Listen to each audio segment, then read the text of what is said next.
যখন মানুষ নিজের শক্তি, ক্ষমতা এবং রাজসিংহাসনের মোহে অন্ধ হয়ে এতটাই মদমত্ত বা মত্ত হয়ে যায় যে সে নিজেকেই পৃথিবীর একমাত্র খোদা বা ঈশ্বর বলে ভাবতে শুরু করে এবং এই মহাবিশ্বের প্রকৃত স্রষ্টা মহান খালিককে চ্যালেঞ্জ করার দুঃসাহস দেখায়, তখন এই বিশাল প্রকৃতি বা কুদরত আর কখনোই চুপ করে বসে থাকে না। মহান আল্লাহ তাআলা তখন তার সৃষ্টির ক্ষুদ্রতম এক মাখলুক বা প্রাণী দিয়েও সেই অহংকারী শাসকের বিশাল গর্ব আর অহংকারকে নিমিষেই ধুলোয় মিশিয়ে মাটিতে একাকার করে দেন।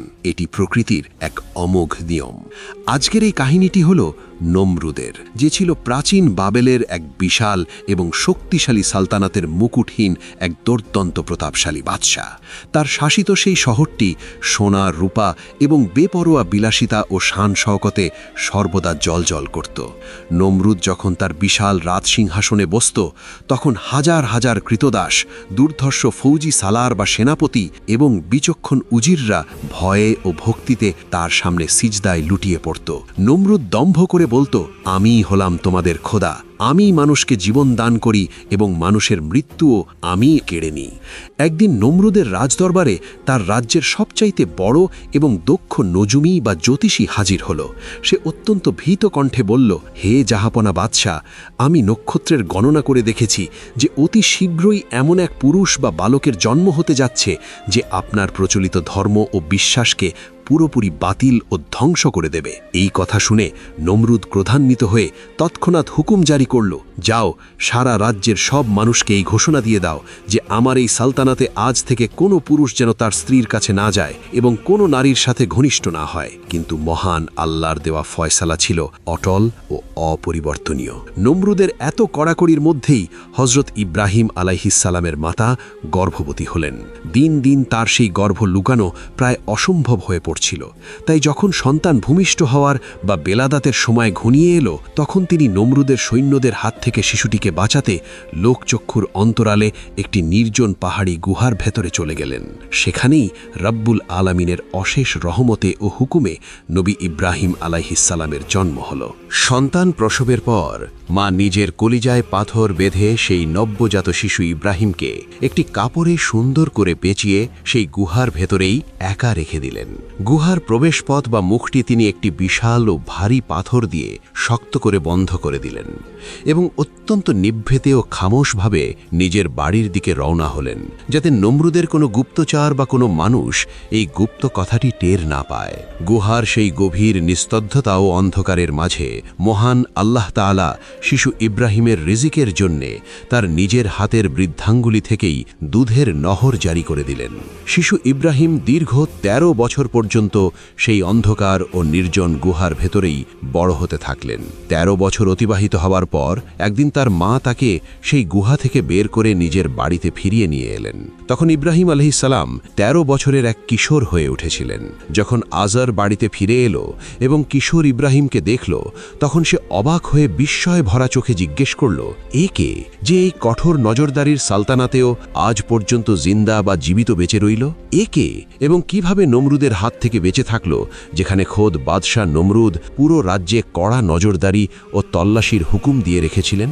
ইব্রাহিম আলাইহিস সালামের মা উত্তর দিলেন, ইনি তোমারই সেই নিজের ছেলে যে আজ থেকে ১৩ বছর আগে পাহাড়ি গুহায় জন্মগ্রহণ করেছিল। এই কথা শুনে আজর অত্যন্ত ভীত ও বিচলিত হয়ে আফসোস করে বলল, হায়, তোর ওপর চরম আফসোস। যদি কোনোভাবে বাদশাহী কথা জানতে পারে, তবে আমার এই রাজ দরবারের সম্মান কি আর বাকি থাকবে?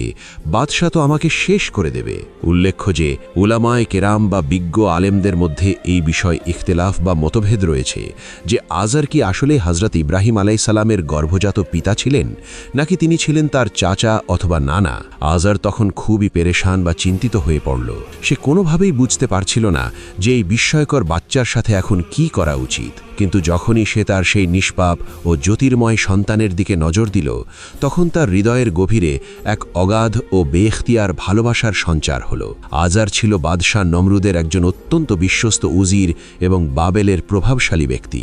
নমরুদ আজারের পরামর্শ বা সওয়াল ছাড়া কোনো গুরুত্বপূর্ণ কাজই করত না। আজার পেশায় ছিল একজন ভাস্কর। সে দেবদেবীর মূর্তি খোদাই করে তৈরি করত এবং নিজের ছেলেদের দিয়ে বাজারে সেই মূর্তিগুলো বিক্রি করাত। একদিন আজর ইব্রাহিম আলাইসাল্লামকেও তার অন্য ভাইদের মতোই বাজারে গিয়ে মূর্তি বিক্রি করার আদেশ দিল, কিন্তু আল্লাহর নবীর চিন্তা ও কাজ ছিল অন্য সবার থেকে একদম আলাদা ও মুক্তালিফ। তিনি সেই পাথরের মূর্তিগুলোকে একটি রশি বা দড়ি দিয়ে বেঁধে মাটির ওপর দিয়ে হেঁচড়াতে হেঁচড়াতে বাজারে নিয়ে গেলেন। বাজারে গিয়ে তিনি উচ্চস্বরে ডাক দিয়ে বলতে লাগলেন, আছে কি কেউ এমন কোনো ক্রেতা যে এমন অকেজো জিনিস কিনতে চাও যা না কারোর কোনো ক্ষতি করতে পারে আর না কারোর কোনো উপকার বা উন্নতি করতে পারে? এভাবেই বাবেল শহরের সাধারণ মানুষদের মাঝে জানাজানি হয়ে গেল যে এই অদ্ভুত তরুণ যুবকটি তাদের বাপ দাদার ধর্মের সেই মূর্তিগুলোকে মোটেই মানে না বা সম্মান করে না। এরপর একদিন তাদের ধর্মীয় বড় এক উৎসব বা ঈদের দিন এলো। নমরুদ এবং শহরের আপামর জনতা ইবাদতগাহ বা মেলার ময়দানের দিকে যাত্রা করল, আর হজরত ইব্রাহিম আলাইসাল্লামের ওপর সেই বুতখানা বা মূর্তিশালার পাহারাদারি বা নজরদারির দায়িত্ব অর্পণ করা হলো। আসলে এটিই ছিল সেই মাহেন্দ্রক্ষণ বা সুবর্ণ সুযোগ যার জন্য ইব্রাহিম আলাইহিসাল্লাম এতদিন ধরে অপেক্ষা করছিলেন। তিনি একটি বিশাল ও ধারালো কুড়াল হাতে নিয়ে সেই জনশূন্য বুতখানায় প্রবেশ করলেন। সেখানে প্রবেশ করে তিনি একটি প্রধান বা বড় মূর্তি ছাড়া বাকি সব ছোট বড় মূর্তিগুলোকে কুড়াল দিয়ে কুপিয়ে টুকরো টুকরো করে দিলেন। তারপর নিজের হাতে থাকা সেই কুড়ালটি সবচাইতে বড় মূর্তির কাঁধের ওপর ঝুলিয়ে রেখে বাইরে চলে এলেন। যখন উৎসব শেষে নমরুদ এবং তার সঙ্গী সাথীরা ফিরে এলো, তখন তাদের সেই প্রিয় খোদা ও মূর্তিদের এই বিধ্বস্ত অবস্থা দেখে তারা রাগে ও ক্রোধে প্রায় পাগল হয়ে গেল। তারা চিৎকার করে বলতে লাগলো, এ কার এত বড় সাহস? আমাদের এই পবিত্র মূর্তিশালার এই করুণ হাল কে করল? যে এই কাজ করেছে সে কখনোই জিন্দা বা জীবিত রেহাই পাবে না। আমাদের পূর্ণ বিশ্বাস যে এটি নিশ্চিতভাবে ইব্রাহিমেরই কাজ, কারণ সে কখনোই আমাদের এই মূর্তিগুলোকে শ্রদ্ধা করে না বা মানে না। সৈন্যরা ইব্রাহিমকে নমরুদের দরবারে ধরে আনল। নমরুদ হুঙ্কার দিয়ে জিজ্ঞেস করল, হে ইব্রাহিম, তুমি কেন এমন স্পর্ধা দেখালে? তোমার কি আমার সামান্যতম ভয়ও কাজ করেনি? ইব্রাহিম শান্তভাবে উত্তর দিলেন, ওই বড় মূর্তির কাঁধেই তো কুড়াল রাখা আছে। আমার তো মনে হয় ওই বড় মূর্তিটিই রেগে গিয়ে বাকি ছোট মূর্তিগুলোকে ভেঙে ফেলেছে। নমরুদ রেগে গিয়ে বলল, তুমি কি জানো না যে এই মূর্তিগুলো নিছক পাথরের তৈরি? এরা না কথা বলতে পারে আর না নড়াচড়া করার ক্ষমতা রাখে। ইব্রাহিম তখন মোক্ষম জবাব দিয়ে বললেন, তাহলে তোমরা ওই বড় মূর্তিকে কেন জিজ্ঞেস করছো না যে সে কেন বাকি মূর্তিগুলোকে ভাঙার হাত থেকে রক্ষা করল না? তোমরা কি সত্যিই পাগল হয়ে গেছো?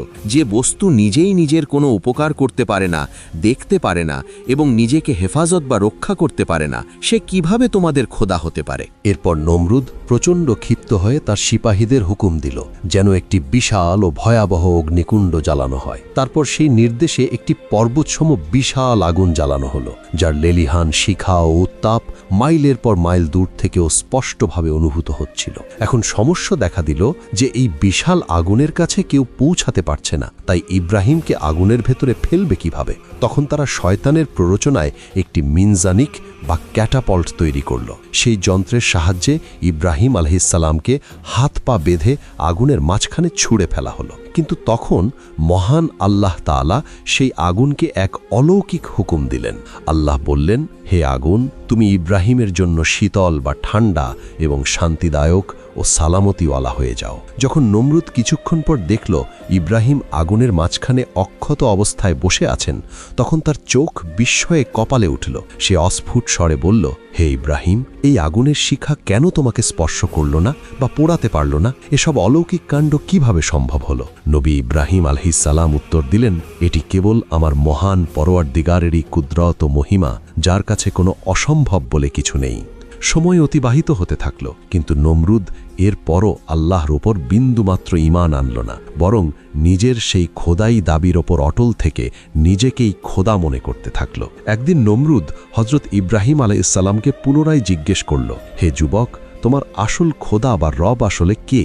নবী ইব্রাহিম আলাইহিসসালাম দৃঢ় কণ্ঠে বললেন, আমার রব হলেন তিনি যিনি মৃতকে জিন্দা করেন এবং জীবিতকে মৃত্যু দান করেন। নমরুদ তখন অহংকার করে বলল, হে ইব্রাহিম, এই কাজ তো আমি নিজেও অনায়াসে করতে পারি, তাহলে তোমরা আমাকে খোদা হিসেবে কেন মেনে নিচ্ছ না? নমরুদ তৎক্ষণাৎ তার কারাগার থেকে দুজন কয়েদিকে নিয়ে আসার হুকুম দিল। সে একজনকে বিনা কারণে তলোয়ার দিয়ে মেরে ফেলল এবং অন্যজনকে মুক্ত করে দিল। নমরুদ বলল, এই দেখো ইব্রাহিম, আমি একজনকে মেরে ফেললাম আর আরেকজনকে জীবনের গ্যারান্টি বা মুক্তি দিয়ে দিলাম। নবী ইব্রাহিম আলাইহিসসালাম তখন মুচকি হেসে বললেন, আচ্ছা ভালো কথা, তবে জেনে রাখো আমার রব প্রতিদিন সূর্যকে পূর্ব দিক থেকে উদিত করেন। তুমি যদি সত্যিই খোদা হয়ে থাকো তবে আগামীকালের সূর্যকে তুমি পশ্চিম দিক থেকে উদিত করে দেখাও। এই কথা শুনে নমরুদ একদম বোবা হয়ে গেল এবং কোনো উত্তর খুঁজে পেল না। পরাজিত নমরুদ রাগে উন্মত্ত হয়ে বলল, এখন আমি সরাসরি আসমানে যাব এবং ইব্রাহিমের খোদার সাথে সশরীরে যুদ্ধ করব। নমরুদ তার সমস্ত সিপাহীদের নির্দেশ দিল, তোমরা সবাই যুদ্ধের চরম প্রস্তুতি গ্রহণ করো, আমরা যে কোনো উপায়েই হোক ইব্রাহিমের খোদার সাথে লড়াই করব। সে এমন এক আকাশচুম্বী বাহন তৈরি করার আদেশ দিল যা দিয়ে সরাসরি আসমানে পৌঁছানো যায়। সে তার কারিগর ও সিপাহীদের মাত্র 3 দিনের ডেডলাইন বা সময় দিল। সে হুমকি দিল যে যদি বাহন তৈরি না হয় তবে সবাইকে কতল বা হত্যা করে ফেলবে। কিন্তু মানুষের পক্ষে এমন বাহন তৈরি করা একদমই অসম্ভব ছিল। সমস্ত সিপাহী ও কারিগররা প্রাণের ভয়ে কাঁপতে থাকল। শেষে এক উপায় বের করা হলো। একটি বিশাল কাঠের সিন্দুকের 4 কোণায় 4টি বড় বড় ঈগল বা উকাপ পাখি বাঁধা হলো এবং তাদের চোখের সামনে মাংসের টুকরো ঝুলিয়ে দেওয়া হলো। মাংসের লোভে পাখিগুলো অবিরাম উপরের দিকে উঠতে শুরু করলো এবং সেই সিন্দুক বা তখত আকাশপানে উঠতে থাকলো। নমরুদ এই অদ্ভুত বাহনে চড়ে অনেক উঁচু পর্যন্ত গেল, কিন্তু কোথাও খোদার দেখা পেল না। যখন সে চরম উচ্চতায় পৌঁছে গেল তখন সে আকাশের দিকে একটি লক্ষ্যভেদী তীর নিক্ষেপ করল। আল্লাহ তাআলা তখন একজন ফেরেশতাকে হুকুম দিলেন যেন সেই তীরটিকে মাছের রক্তে রঞ্জিত বা লাল করে পুনরায় নমরুদের দিকে ফেরত পাঠিয়ে দেওয়া হয়। নমরুদ যখন রক্তমাখা তীর ফিরে পেল তখন সে চিৎকার করে বলতে লাগল, এই দেখো, আমি ইব্রাহিমের খোদাকে হত্যা করে ফেলেছি। এটিই ছিল তার অহংকার ও অবাধ্যতার শেষ সীমা। এখন প্রকৃতি বা কুদরাত তার উপযুক্ত জবাব দেওয়ার চূড়ান্ত ফয়সালা করে ফেলল। একদিন যখন নমরুদ তার বিশাল ও অজেয় সেনাবাহিনী নিয়ে দম্ভের সাথে বাইরে বের হল তখন আল্লাহ তাআলা তার মোকাবিলা করার জন্য কোনো শক্তিশালী সেনাবাহিনী পাঠালেন না, বরং পাঠালেন তুচ্ছ এক মশার বিশাল লস্কর। পঙ্গপালের মতো কোটি কোটি মশা চারদিক থেকে ঘিরে ফেলল। নমরুদের সৈন্যরা ভয়ে চিৎকার করে বলতে লাগল, আমরা তলোয়ার দিয়ে এই ক্ষুদ্র মশার সাথে কিভাবে লড়ব? অসহ্য কামড়ে সবাই জীবন বাঁচাতে পালাতে লাগলো এবং নমরুদ নিজেও তার সুরক্ষিত রাজপ্রাসাদের দিকে যান নিয়ে দৌড়াতে শুরু করল। নমরুদ কোনো মতে প্রাসাদের ভেতরে পৌঁছে নিজেকে সুরক্ষিত মনে করলেও একটি ক্ষুদ্র মশা তার পিছু ছাড়েনি। নমরুদ মশাটিকে মারার চেষ্টা করে বলল, তোর কি হয়েছে? তুই কেন আমার পিছু ছাড়ছিস? ঠিক তখনই সেই মশাটি অলৌকিকভাবে নমরুদের নাকের ছিদ্র দিয়ে সরাসরি তার মস্তিষ্কের ভেতরে ঢুকে পড়ল। কিছুক্ষণ পরেই নমরুদ তার মাথার ভেতরে এক অসহ্য ও তীব্র যন্ত্রণা অনুভব করতে শুরু করল। তার মনে হতে লাগলো যেন কেউ তার মগজের ভেতরে বিশাল হাতুড়ি দিয়ে বারবার আঘাত করছে। মশাটি তার মগজের ভেতর ডানা ঝাপটাতো আর নমরুদ ব্যথায় পাগলের মতো হয়ে যেত।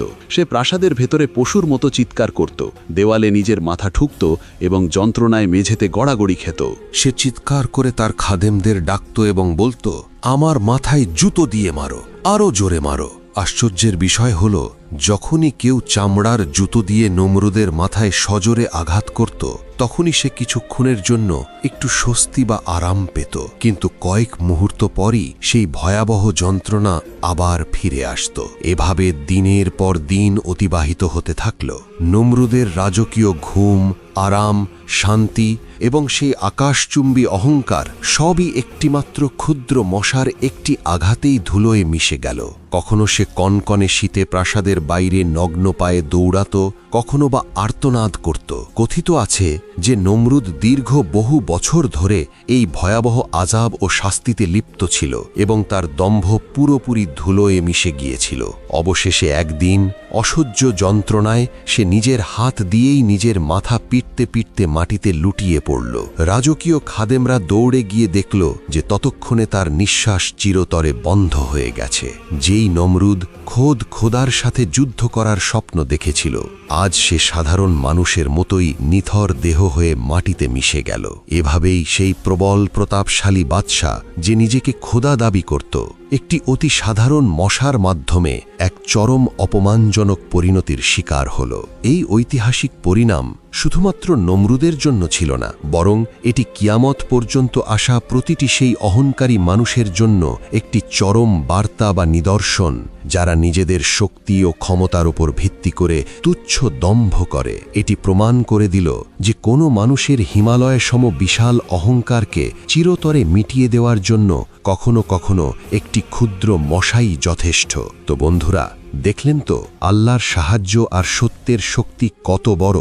নমরুদের মতো অহংকারী জালিম যতই নিজেকে শক্তিশালী মনে করুক, শেষ পর্যন্ত বিজয় হয় হকেরই। আর আল্লাহ তাআলা প্রমাণ করে দেন যে সামান্য একটি মশা দিয়েও দুনিয়ার বিশাল অহংকারকে ধুলোয় মিশিয়ে দেওয়া সম্ভব। গল্পটা যদি আপনাদের ভালো লেগে থাকে এবং হযরত ইব্রাহিম আলাইসাল্লামের এই ঘটনা থেকে আপনারা শিক্ষা নিয়ে থাকেন, তাহলে ভিডিওটাতে একটা লাইক অবশ্যই দেবেন। আপনার একটা লাইক আমাকে আরও সুন্দরভাবে এমন শিক্ষণীয় গল্প তুলে ধরতে অনুপ্রেরণা দেয়। আর একটা ছোট্ট অনুরোধ, আপনারা কোন শহর, জেলা বা দেশ থেকে এই ভিডিওটা দেখছেন সেটা নিচে কমেন্ট করে জানাবেন। আমি জানতে চাই আমার গল্পপ্রেমী বন্ধুরা কে কোথা থেকে আমাদের সাথে আছেন। আর আপনাদের কমেন্ট পড়তে আমার সত্যি ভালো লাগে। এরকম আরও কুরআন ভিত্তিক এবং শিক্ষণীয় নবীদের কাহিনী শুনতে চাইলে চ্যানেলটি সাবস্ক্রাইব করে বেল আইকনটি টিপে দিন, যাতে পরের ভিডিওটি আপনারা মিস না করেন। দেখা হবে পরের ভিডিওতে নতুন আরেকটি গল্প নিয়ে। ততক্ষণ ভালো থাকুন, সুস্থ থাকুন। ধন্যবাদ।